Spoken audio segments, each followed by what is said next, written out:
Find the sum of AP 7 plus tan 1 by 2 plus 14 plus and so on 84.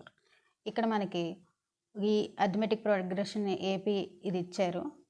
ఇచ్చి దీంట్లో ఉన్న terms అన్నిటికీ some ఏమవుతుందో ఫైండ్ చేయమని అడిగారు. ఇక్కడ మనకి ఏ తెలుసు. ఫస్ట్ టర్మ్ ఏంటి? First term is a is equal to 7 and common difference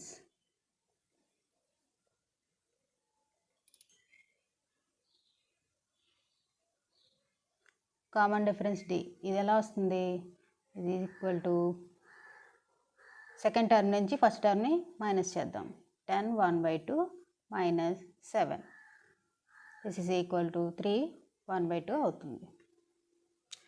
ఏ తెలుసు మనకి, ఇంకా డి తెలుసు, ఇంకా లాస్ట్ టర్మ్ కూడా మనకి తెలుసు. సో ఇక్కడ రాసుకుందాం. Last term L is equal to 84.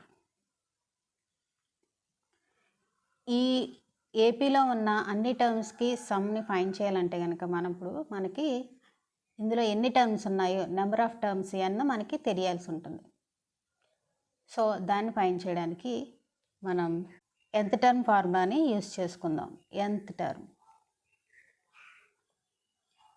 ఏది?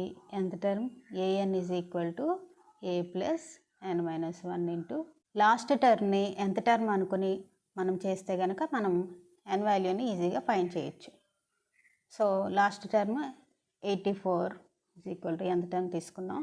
First term a is equal to 7 plus n మనకి తెలీదు, n minus 1 into difference d is 3 1 by 2. దీన్ని మనం సాల్వ్ చేస్తే n వాల్యూ వస్తుంది. అంటే ఈ ఏపీలో ఎన్ని టర్మ్స్ ఉన్నాయో మనకి తెలుస్తుంది అనమాట. So 84 minus 7 is equal to n minus 1 into 7 by 2. ఇది 72 అవుతుంది, 77 అవుతుంది. Is equal to n minus 1 into 7 by 2. 77 into 2 is equal to 7n minus 7 అవుతుంది. This is 154 is equal to 7n minus 7. ఇక్కడ 154 plus 7 is equal to 7n. 7n is equal to 161. n is equal to 161 by 7 is equal to 23. అంటే n value 23 వచ్చింది. అంటే ఈ ఏపీలో మనకి 23 terms ఉన్నాయని అర్థం. సో ఇప్పుడు ఈ సమ్ ఆఫ్ ఏపీని ఫైండ్ చేయాలి. Formula for sum of AP ఏంటి? Sum of AP is equal to SN is equal to n by 2 into ఇక్కడ మనకి లాస్ట్ టర్మ్ తెలుసు కాబట్టి దీని ఫార్ములా a ప్లస్ l అవుతుంది. సో ఇక్కడ మనం సబ్స్టిట్యూట్ చేద్దాం.